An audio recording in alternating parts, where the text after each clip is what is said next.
हम समृद्ध भारत बना सकते हैं। हम 2047 विकसित भारत का लक्ष्य प्राप्त कर सकते हैं।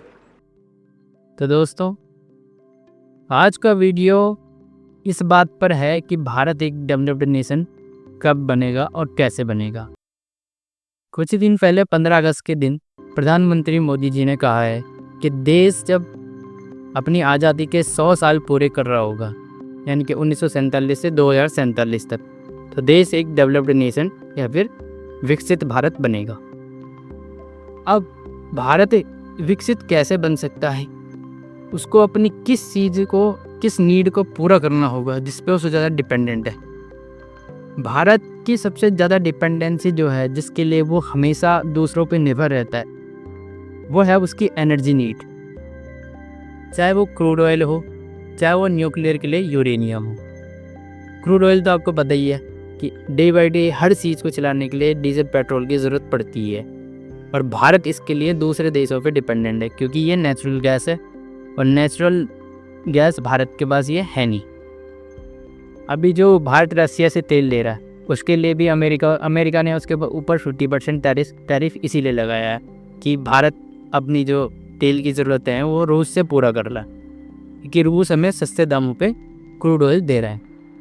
तो भारत को विश्व मंच पे जो भी सुनना पड़ता है या फिर दूसरे देशों के सामने जो भी झुकना पड़ता है जिस भी चीज़ के लिए, वो है उसकी एनर्जी की नीड, उसकी ऑयल पे डिपेंडेंसी। तो इस चीज़ को भारत कैसे कंप्लीट कर सकता है, इस चीज़ में भारत कैसे हासिल कर सकता है भारत। और जिस दिन भारत ने अपनी एनर्जी नीड्स को पूरा कर लिया, उसमें वो आत्मनिर्भर बन गया, उस दिन भारत एक विकसित राष्ट्र अपने आप ही बन जाएगा। और ऐसा हो सकता है, इसकी नींव डॉक्टर होमी जे बाबा ने 1950 में ही रख दी थी। उन्होंने हमें एक 3 स्टेप न्यूक्लियर प्रोग्राम दिया था, और आज मैं उसी पे बात करूंगा कि हमारा भारत का 3 स्टेप न्यूक्लियर प्रोग्राम क्या है और वो किस स्टेज तक हम पहुंच चुके हैं, और वो कौन सा एलिमेंट है, वो कौन सी चीज़ है जो भारत को न्यूक्लियर पावर में सुप्रीम बना सकती है, जिससे कि भारत एक विकसित राष्ट्र, डेवलप्ड नेशन बनेगा। तो डॉक्टर होमी जहांगीर बाबा ने 1956 में जो 3 स्टेप न्यूक्लियर प्रोग्राम भारत को दिया था, वो कुछ इस प्रकार था कि फर्स्ट स्टेप में हमें PHWR बनाना था, PHWR रिएक्टर बनाना था। PHWR रिएक्टर क्या होता है कि प्रेशराइज्ड हैवी वाटर रिएक्टर इसको बोलते हैं। इसमें जो फ्यूल यूज होता है वो होता है यूरेनियम, और इसको कूल करने के लिए, इस रिएक्टर को कूल करने के लिए हैवी वाटर लगता है, और वाटर से ये रिएक्टर कूल डाउन होता है, हैवी वाटर से। और इसका मकसद क्या था? इसका मकसद था बिजली बनाना, बिजली उत्पादन करना, और जो बिजली उत्पादन करना। और सेकंड स्टेप में इसका जो प्रोटोटाइप निकलता था, वो प्रोटोटाइप निकलता है इसमें से, या जो इसमें से चीज़ निकलती थी उसको बोलते प्लूटोनियम इसमें से निकलता था। तो सेकंड स्टेप जो हमारा था वो FBR था, fast breeder reactor. FBR reactor क्या होते हैं कि वो जितने आप उनमें फ्यूल डालोगे उससे ज़्यादा वो एनर्जी प्रोड्यूस करते हैं। तो पहले प्रोसेस से हमें क्या मिला भाई? यूरेनियम से बिजली मिली और प्लूटोनियम मिला। दूसरे स्टेप में हमने प्लूटोनियम से बिजली और फ्यूल बनाया, क्योंकि ईंधन का उत्पाद ही है। और जो तीसरा स्टेप है उसमें क्या करना था? उसमें हमने सबसे पहले जो फ्यूल यूज़ करना था वो यूरेनियम यूज़ नहीं करना था, कि यूरेनियम भारत के पास है नहीं। भारत को यूरेनियम दूसरे देशों से खरीदना पड़ता है, और यूरेनियम एक रेयर कमोडिटी है, कोई ऐसी देता नहीं है, और जो भी देता है वो अपनी शर्तों के साथ देता है कि कोई भी उसमें शर्त लगा देगा कि इसको इस तरीके से यूज़ करना है, इस तरीके से यूज़ नहीं करना है। तो इसकी सप्लाई भी सीमित होती है। तो भारत के पास यूरेनियम है नहीं, लेकिन भारत के पास एक बहुत ही इससे ज़्यादा मात्रा में और बहुत ही इम्पोर्टेंट चीज़ है, जिसको कहते हैं थोरियम। और थोरियम के भारत में प्रचुर मात्रा में भंडार है। केरल और उड़ीसा के जो तट हैं, समुद्र के जो तट है, उन तटों पे भरपूर मात्रा में ये थोरियम पड़ा हुआ है, थोरियम डिपॉजिट वहाँ पे है। और कुछ लोग तो ये भी कहते हैं कि नॉर्मली ये माना जाता है कि 25%, पूरी दुनिया का 25% जो थोरियम है वो भारत के पास। लेकिन कुछ स्टडीज ये भी बताती है कि 30 से 40% भी हो सकता है पूरी दुनिया का थोरियम भारत के पास। अब आप सोचो कि भारत के पास थोरियम का भंडार पड़ा हुआ है, और जो तीसरा स्टेप है भारत का न्यूक्लियर प्रोग्राम का, जो तीसरा स्टेप है उसमें हमें थोरियम को एज अ फ्यूल यूज़ करना है, as a main fuel use करना है थोरियम को। और थोरियम का बाई प्रोडक्ट होगा यूरेनियम। अब अगर थोरियम का बाई प्रोडक्ट यूरेनियम हुआ तो हमें यूरेनियम बाहर से लाने की ज़रूरत नहीं है, हमारे पास यूरेनियम होगा। और यूरेनियम अगर हमें थोरियम से, अगर हम यूरेनियम बनाने लग गए तो उससे बिजली उत्पादन करना बहुत ही आसान हो जाएगा। और भारत एनर्जी क्षेत्र में, एनर्जी सेक्टर में आत्मनिर्भर बन जाएगा। यहाँ आत्मनिर्भर ही नहीं, यहाँ तक कि बाकी देशों को बिजली सप्लाई भी करेगा। तो हमें एनर्जी के लिए दूसरे देशों पे, यानी कि पेट्रोल, डीजल, इन सबको आयात नहीं करना पड़ेगा। इन सबको आयात करने की कोई ज़रूरत भारत के पास रह नहीं जाएगी। और अगर हमने ये चीज़ कर ली, जैसे कि भारत सेकंड और थर्ड स्टेज में काम कर रहा है, बात अपने दूसरे स्टेज में खुद को माहिर कर रहा है और तीसरे स्टेज की तरफ बढ़ रहा है। और जिस दिन ये तीसरा स्टेज, यानी कि हमने थोरियम को क्रैक कर लिया, जिस दिन भारत ने थोरियम क्रैक कर दिया उस दिन समझ लो कि भारत आत्मनिर्भर बन गया एनर्जी सेक्टर में।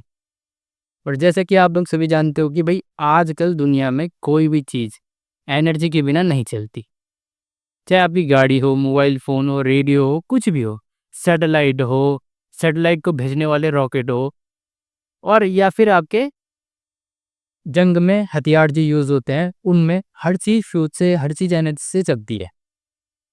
और भारत के पास थोरियम के भंडार पड़े हुए हैं, और थोरियम यूरेनियम से भी एक बेहतर विकल्प है। और दूसरी बात, यूरेनियम पे जब हम यूज़ करते हैं तो इसका जो वेस्ट है ये ज़्यादा बनाता है, लेकिन थोरियम इससे ज़्यादा क्लीन माना जाता है। तो थोरियम हमारे पास एक बहुत ही बड़ा हथियार समझ लो, या बहुत ही अच्छी चीज़ समझ लो, जो भारत को विकसित राष्ट्र बना सकता है। तो दोस्तों अब थोड़ा ना थोरियम को समझ लेते हैं कि थोरियम क्या चीज़ है, और इसकी डिस्कवरी कब हुई और किसने की, और इसका जो ये नाम है थोरियम वो कैसे पड़ा। तो 1828 में इसकी डिस्कवरी हुई, और स्वीडिश के एक केमिस्ट ने, जिनका नाम था जॉन्स जेकब ब्रिजिलियस, उन्होंने इसकी खोज की थी। और उन्होंने इसका जो नाम है वो नॉर्स गॉड थॉर पे रखा था। नॉर्स गॉड कौन से गॉड होते हैं, जो कि आपने मार्वल मूवीज में देखा होगा, थॉर, लोकी, ओडिन, और ये सारे के सारे जो वलहला कर रहते हैं।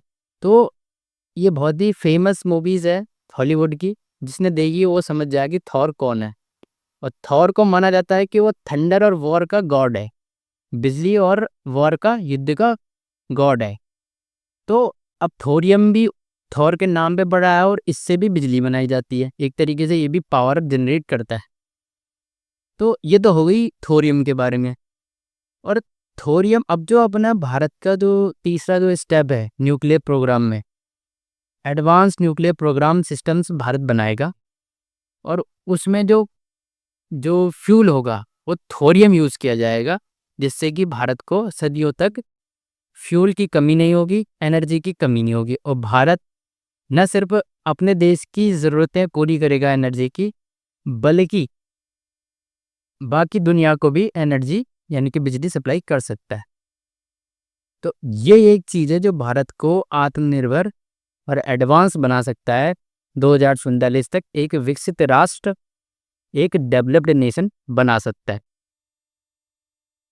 तो अगर 1950 के दशक में ही डॉक्टर होमी जे बाबा ने इतना दूरदर्शी 3 स्टेप न्यूक्लियर प्रोग्राम भारत के लिए बना दिया था, तो वो कौन से कारण रहे होंगे कि भारत आज तक तीसरे स्टेप तक पहुंच ही पाया, यहाँ तक कि दूसरे स्टेप में भी वो अच्छे से माहिर नहीं हो पाया, अभी वो भी चल रहा है, तो बिगिनिंग फेज में ही है वो भी।